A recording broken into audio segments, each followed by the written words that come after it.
barefoot in paradise, but born to fly, jumped back in surprise when my grandmother opened her hand right next to my face. In her palm was an ugly wormy insect, sprouting little horns and wiggling slowly. Without explanation, she led me to her backyard garden and pointed to a glorious butterfly sipping the nectar of a blazing red hibiscus flower. "This is who you truly are, me son. Beautiful, high-flying, and bright, drinking from the sweetness of the world. Don't worry, me son. Deep inside your belly, you have everything you need to become the finest butterfly." What was the cause for this scene? I had just complained to my grandmother about being teased by the other kids in school. It was normal for her to make her point by using dramatic object lessons. That I possessed the seeds of splendor was more than my 11-year-old mind could comprehend. At that time, even the poor kids in Frankfield, my Jamaican hometown, looked down on me. I owned just one school uniform, 2 sizes bigger than I needed, so I would not outgrow it too fast. The kids called me Flower Bag because of the way my oversized uniform flapped in the breeze. Furthermore, I loved Patricia and desperately wanted her attention. However, on the day in question, she was a member of the group, laughing at my clothes. I was mortified. I was nobody, born behind the starting line. My mother was 16 years old and unwed when I was brought into the world. When I was 6 years old, my father gave me 50 cents and disappeared. I have not seen him since that day. When I was 8, my mother gave me a hug and with tears in her eyes, boarded a plane and disappeared to a place called America. She went seeking opportunities for my sisters and me. I saw her only once for the rest of my childhood. I went to live with my aunt and uncle. One day, my uncle, who was a dreadlocks Rastafarian, beat me mercilessly, and I had to be taken to the hospital. I was barefoot and unwanted in a land that some called paradise. If self-esteem had been invented during my childhood, I would have been found lacking. Like the cavalry in movies of old, my grandmother rescued me and saved my life. She was poor but full of richness in her soul. She was my friend, doctor, teacher, dictator, and the mighty arm of God, all rolled into one. I loved my grandfather, Pappy, but it was Granny that I feared and adored. As a child, I did not always understand, but she gave me everything. I needed to build a life of triumph. She taught this little worm of a boy how he could soar to heights of splendor despite severe hardship. Living conditions were tough. Until age 20, I lived way below the poverty level. There was no electricity, running water, or bathroom. I bathed in the nearby river. I studied by open lamplight. And so every morning before school, I had to clean soot from my... Still, my grandmother's wisdom gave me the hope and determination that ultimately led me to fulfill my dreams and prosper mightily. When Granny died, it was like a fist to my stomach. The pain stayed with me for many years. Despite my deep love for Jamaica, I had to escape from paradise. It had become an empty place after my grandmother's departure. To my delight, I found paradise awaiting me in Wisconsin, Michigan, and Ohio. I finally realized that this magical place is not located on a map. It is alive within me, within us all. Granny had taught me to fly, and I discovered that paradise was with me wherever I went. It accompanied me as I journeyed to America. I credit my grandmother's wisdom and guidance with moving me from being penniless and timid to having a successful corporate career, starting my own business, earning several $million, and living in total freedom. Today, I enjoy a life of extraordinary fulfillment and prosperity beyond my childhood dreams. It is my privilege to share with you, step by step, the wisdom that made this possible. This wisdom and its 7 laws are not Jamaican or even American. They are universal laws that hold the answers for anyone who yearns and dreams for more out of life. If I could overcome such harsh adversities and win the game of life by applying this wisdom, imagine what you can achieve by adopting the same ageless insights. Have you ever felt like the earthbound caterpillar? Then believe this, you too can be transformed and soar to heights of mental, spiritual, and material wealth that far exceed the average and normal. You too were born to fly. Do you ever feel like your dreams grow more distant as time passes? In clear view of abundance and blessings in the lives of others, perhaps you too stand barefoot in paradise. Every dream, every hope, and aspiration that ever made your skin tingle is still available for you too. However, there are a few requirements. As a start, you must take personal responsibility for your own welfare and development. Your first responsibility is to you. Some of my grandmother's lessons have taken me many years to understand and appreciate. For example, she taught me the rule of love. Boy, the good books say, love thy neighbor as thyself. Only recently did I fully grasp the power of this rule of love. I was on board a Delta Airlines jet bound for Miami to visit a client. Having repeated this routine frequently, I mindlessly settled into my seat and got ready to make up for sleep I had missed the night before. Just before entering the sleep zone, my ears picked up a familiar message that used to have the effect of a lullaby, but not today. The flight attendant continued with her normal announcement, and in the unlikely event that the airplane begins to lose pressure, a mask will fall from the compartment above you. If this should happen, reach out with both hands, grasp the mask, put it over your nose and mouth, and breathe normally. If you are traveling with a child or someone who needs assistance, put your own mask on first, then assist the other person. I sat up straight in the seat and grasped my head with both hands as my heart pounded. For the entire 2-hour flight to Miami, I did not get one moment of sleep. This brief incident dramatically changed my thinking and behavior. When there is a crisis at hand and the life-giving oxygen is depleted, if I grab my oxygen mask first to keep myself alive, I will then have the power to help the needy do the same. If I preserve my own life first, then with renewed energy I can help the other person, even if the other person has fainted. The other option is to be polite and help the other person before helping myself. This would increase the likelihood that we both die.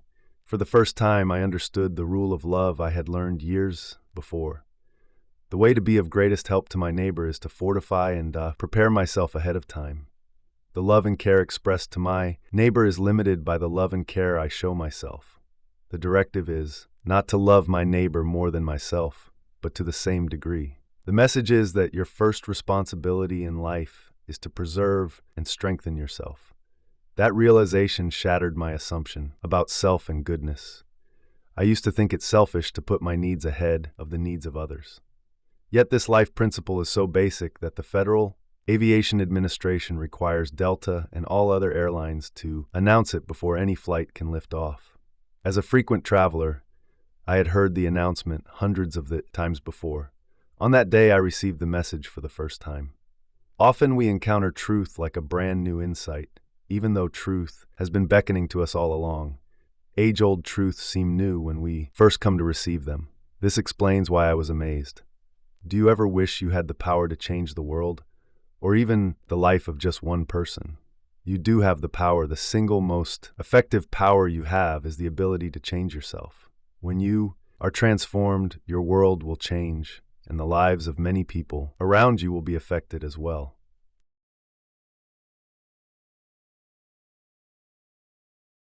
Others long after you leave this world.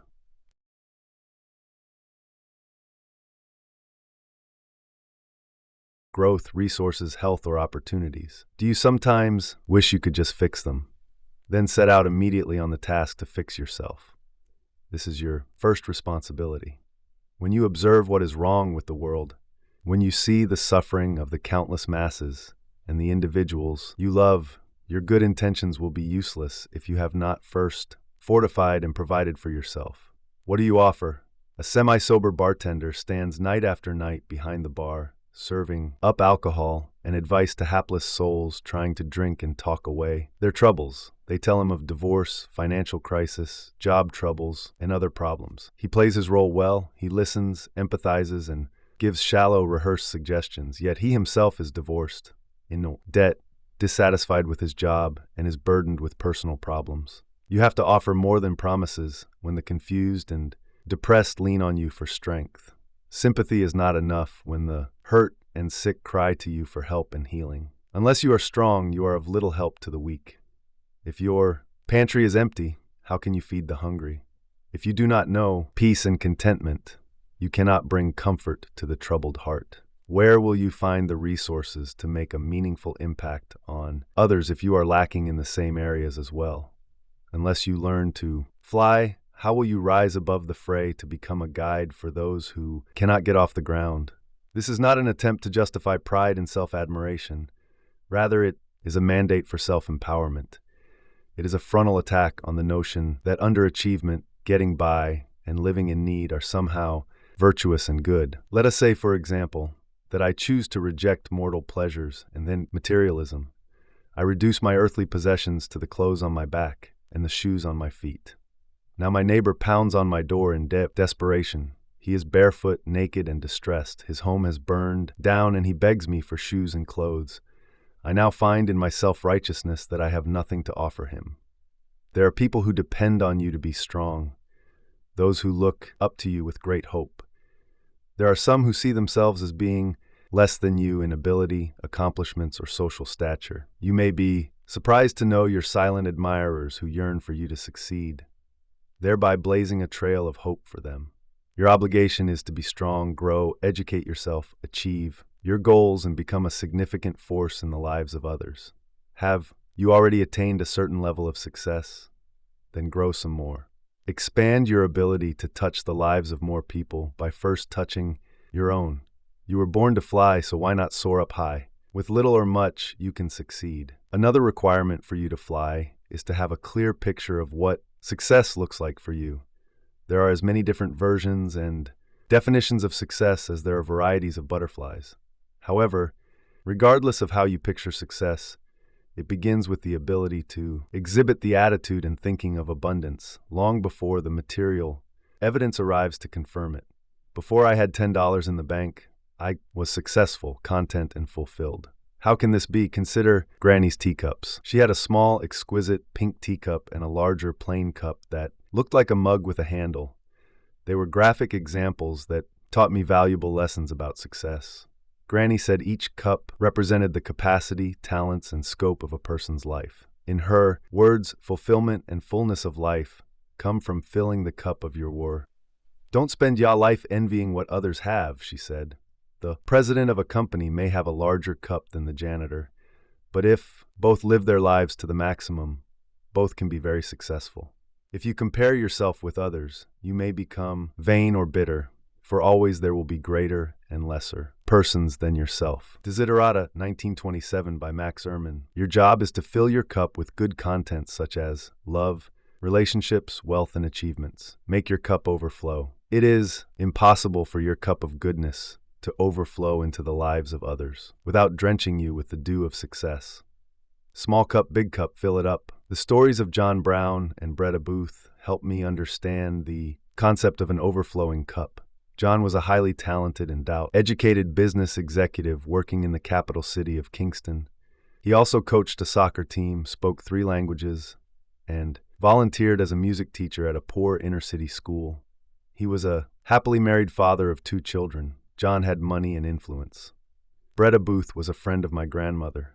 With only a high school education, he lived in the rural Jamaican hillside community of Desire. He never owned a car. His home was a small 3-room, and yet he was considered just as successful as John. Some might argue Breda Booth was more successful. How is this possible? Breda Booth was a man of influence and integrity who enjoyed respect in his community, from Desire to the surrounding districts of Fairburn and Godon Hill. For many years, from the simplest of circumstances, he had supplied poor people with kindness, advice, and even food from his small farm. A faithful and loving husband, he helped to rear 3 fine children. 2 of them graduated from the University of the West Indies in Kingston. His life overflowed with purpose and meaning. He had a keen sense of gratitude and joy. He was better off than John in many ways, because he did not have to deal with the traffic jams, office politics, and job pressures that John encountered every working day. Are you a university graduate, blessed with brains and influence? Are you of somewhat lesser means, and by outward appearance, just someone seeking to make the very best of life? In either case, you can attain fulfillment and great success. Wherever you find yourself in life, fill your cup until it bubbles over. Filling it to the brim represents just enough to satisfy yourself and perhaps your immediate family. To overflow is to live so far beyond satisfying your own needs that you spill over into other people's lives, and they too benefit from your blessings. In fact, if you diligently make your present cup overflow, it is possible for life to move you to a higher level, a level where the capacity of your cup is increased. Life gives you what you're prepared to handle at the moment. If you cannot be diligent with the little you have today, you will not be entrusted with more tomorrow.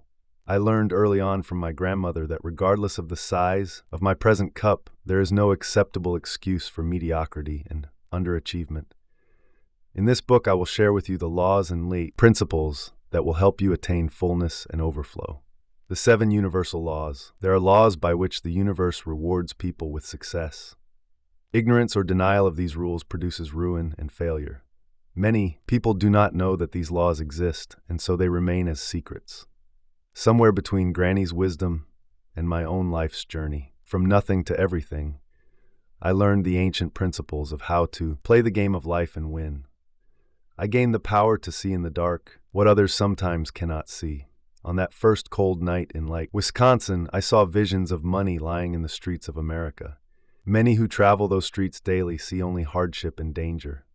My grandmother did not invent these laws. She just uncovered them for me to see. Each of the next 7 chapters will address one of these. They are the laws of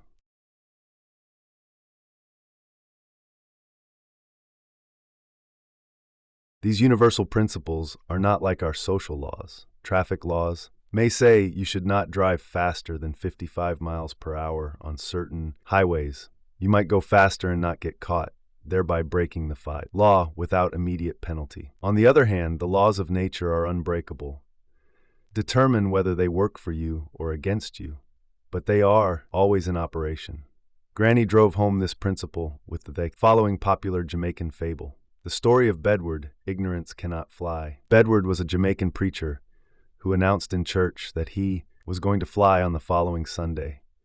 It was revealed to him that he had been given power over the law of gravity. On the designated Sunday afternoon, Bedward climbed to the pinnacle of a tall tree and launched himself toward the open skies.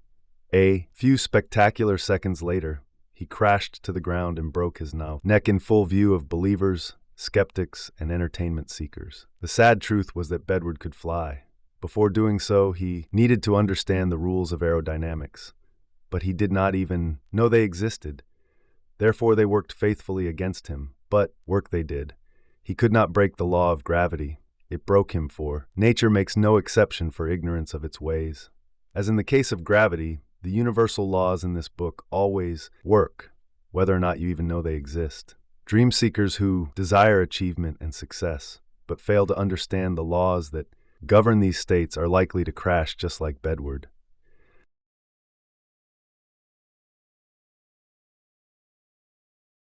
Of nature and circumstances will work against your success and the fulfillment of your dreams. Caterpillars can fly, boy, Granny said.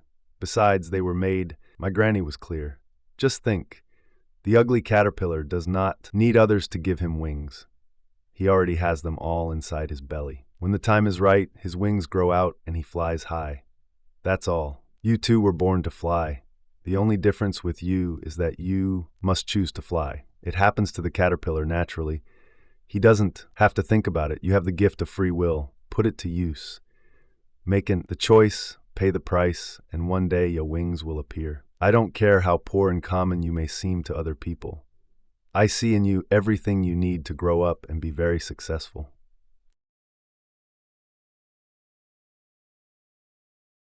Pick needs who tease you. For the next 9 years, Granny prepared me for flight by infusing me with her wisdom through proverbs, anecdotes, and object lessons. Slowly, she uncovered life's great secrets for me. These laws hold the clues for how things really work in the world and how to make them work for you. Flying represents the attainment of excellence and success. Because many people do not choose the path of flying, it can be said that excellence and success are reserved for the few who hunger and press ahead in life until they sprout wings and soar to heights of wonder. As we journey together on the path toward flight, you will gain a unique perspective. It is the perspective of one who was born far behind the starting line rows to help lead organizations in multinational corporations like Procter & Gamble and Bristol-Myers Squibb. Now conducts his business in countries around the world, but still strives to retain the innocence and wonder of a barefoot little boy. No hardship, no pain, no peril is reason enough for you to live beneath the level of excellence, fullness, and achievement that life yearns to give you if you know and apply its rules. The journey is a trek toward your life's grandest dreams and highest purpose. Let us begin by examining the first law, the law of vision. It will help you see things most people cannot see, and therefore cannot have. Step by step, we will reveal what it takes for you to fly. Comment for the rest. Thanks.